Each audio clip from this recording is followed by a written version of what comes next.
حلقة النهاردة لكل عشاق الساحرة المستديرة في كل مكان. مين فينا يا جماعة ما بيحبش الكورة؟ الكورة ديت هي روح الشعب، بيحبها الصغير والكبير، بالذات لما الكورة تتعلق بمنتخب بلدك، منتخب الساجدين، منتخب الفراعنة. النهاردة هنكلمكم عن مشوار مصر المونديالي في كأس العالم خلال 92 سنة في برنامجكم المفضل مع بدوي، ويلا بينا نحكي الحكاية من أولها. من أعماق التاريخ ومن بين الشرق والغرب نروي لكم أمجاد العصور مع بدوي.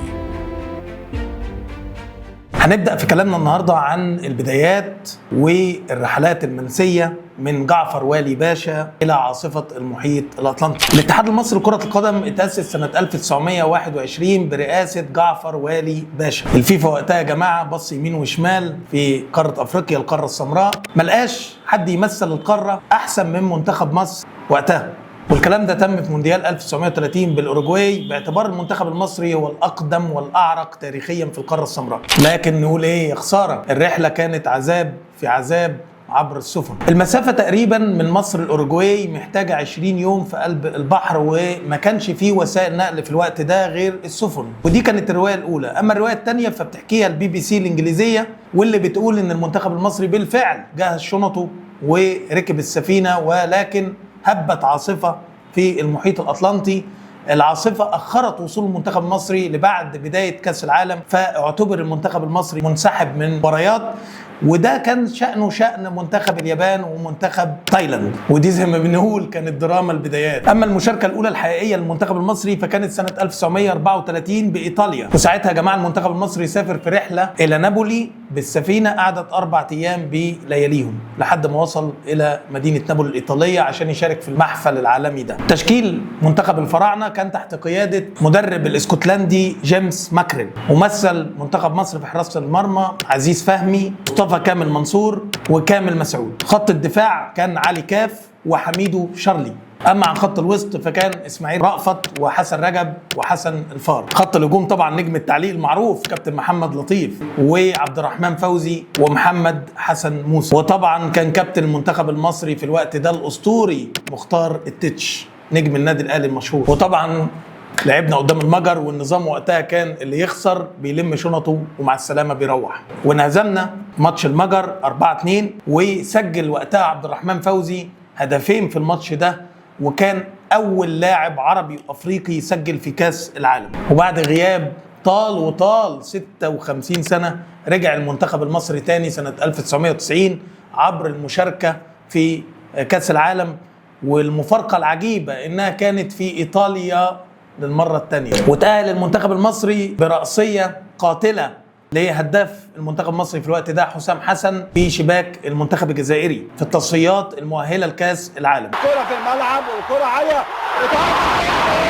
الكتيبة دي قادها كابتن جنرال محمود الجوهري، ومعاه كوكبة من الألماس والنجوم والياقوت والمرجان من لعيبة كرة القدم المصريين. في حراسة المرمى الكابتن أحمد شوبير وكابتن ثابت البطل وكابتن أيمن طاهر. الدفاع كان فيه كابتن إبراهيم حسن، ربيع ياسين، وكابتن هاني رمزي، وكابتن هشام يكن، وكابتن أشرف قاسم، وكابتن إسماعيل يوسف، وكابتن أحمد رمزي. خط الوسط كابتن مجدي عبد الغني، وكابتن طاهر ابو زيد، وكابتن علاء ميهوب، وكابتن مجدي طلبه، وكابتن صابر عيد، وكابتن اسامه عرابي. خط الهجوم كابتن حسام حسن، وكابتن احمد الكاس، وكابتن جمال عبد الحميد، وكابتن عادل عبد الرحمن، وكابتن ايمن شوقي. مجموعه مصر في كاس العالم كانت نار يا حبيبي نار، بيمثلها هولندا بطله اوروبا وايرلندا وانجلترا. الماتش الاول كان قدام بطل اوروبا هولندا، المنتخب الطواحين الهولندية. وفي الوقت ده المنتخب المصري تعادل 1-1 بماتش عالمي وضرب الجزاء طبعا كلنا عارفينها، زي ما الجنرال التعليق كابتن محمود بكر بيقول: عدالة السماء هبطت على استاد باليرمو، وعمنا مجدي عبد الغني يسجل هدف التقدم المصري او هدف التعادل مع منتخب هولندا عشان يبقى من الاهداف المميزة في تاريخ كاس العالم، واللي مجدي عبد الغني عمال يصدعنا بيها كل شويه. بس هنقول ايه، ارزاق. الماتش الثاني كان قدام ايرلندا، ويعينا على الدفاع المصري ال11 لاعب كانوا في ال18 باصي لجبير، وجبير اللي باصي اللعيبه، لدرجه ان منتخب ايرلندا بعد المباراه طبعا انتهت بالتعادل 0-0 قال كلمه مشهوره، قال انا كرهت كره القدم بسبب المنتخب المصري، وده خلى الفيفا يعدل في قوانين كره القدم، يحظر على الحارس ان هو يستلم الكره من الدفاع بتاعه. الماتش الثالث انتهى 1-0 لانجلترا، ولمينا الشنط بدري بدري وودعنا البطوله من الدور التمهيدي. اما عن المشاركه الثالثه فكانت للمنتخب المصري سنه 2018، وكان وقتها مدرب مصر الارجنتيني هيكتور كوبر، والمشهور بملك الفته في مصر بسبب الاعلان اللي عمله على التلفزيون المصري قبل مشاركته في كاس العالم مباشره. وصعدنا لكاس العالم ده بعد مشوار صعب في تصفيات التمهيديه لكاس العالم، وماتش الكونغو اللي عدى على المصريين كانه جبل بعد ما تغلبنا على الكونغو ب2-1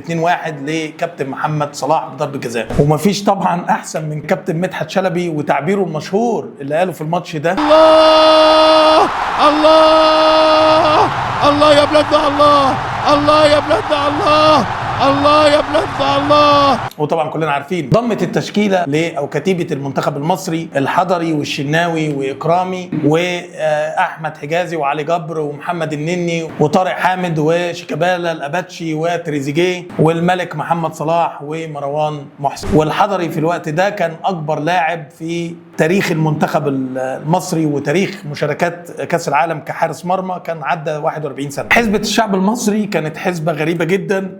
المصريين قالوا احنا هنخسر الماتش الاولاني من اوروجواي ونكسب الماتش الثاني روسيا، وكده كده ماتش السعوديه مضمون في جيبنا. لكن زي ما انتم عارفين الكره غداره ملهاش كبير، خسرنا من اوروجواي في الامتار الاخيره من الشوط الثاني، وخدنا صدمه كبيره قدام المنتخب الروسي 3-1، والحمد لله خسرنا قدام السعوديه 2-1 وطلعنا بصفر كبير ولمينا الشنط بدري بدري وودعنا المونديال. لكن تظل النقطه المضيئه في مونديال 2018 هو اللوب الجميل اللي عمله محمد صلاح من فوق حارس السعوديه، لكن كيولي شعره اصفر وعينيه يخضر ولا يخاف، ترجع الكره صلاح والهدف الاول 1-0 للفريق المصري عشان يخلصنا من عقده كابتن مجدي عبد الغني والجون اللي جابه لنا سنه 90 واللي مش قادر ينساه وعمال بيزن بيه علينا لحد دلوقتي. وعشان الفراعنه ما بيستسلموش رجعوا للمره الرابعه لمونديال امريكا 2026، وده تحت قياده العميد المقاتل حسام حسن.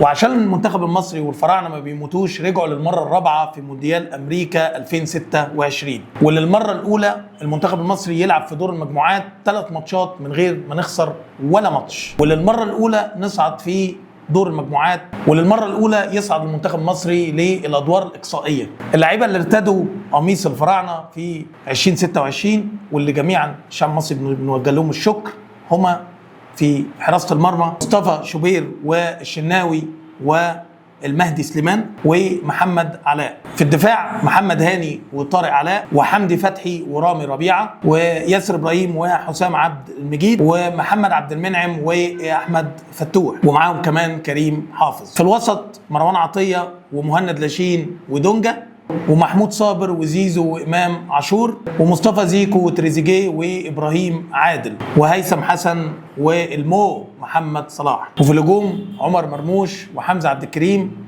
يا خساره يا حمزه مش هتلحق الفرح اللي عندك. وباين يا جماعه كده القدر ناوي يلعب لعبته وبيضحك للمصريين اخيرا بعد 92 سنه. وبعد ما صعدنا للادوار الاقصائيه الدور ال 32 الفيفا حدد ماتش لمصر مع استراليا في دور ال 32 واللي هو هيتلعب النهارده الساعه 9 مساء. كل قلوب المصريين بتدعي تقول يا رب، كل الايادي بتترفع لعنان السماء وتدعي لمنتخب مصر بالتوفيق لمنتخبنا المصري العظيم والعبور لدور ال 16 باذن الله. باذن الله الليله تكون كلها فرحه مصريه واللاعب ميسي الدور الجاي. يا ترى متوقعين ايه لماتش النهارده؟ اشوفكم على خير في حلقه جديده من برنامجكم مع بدوي.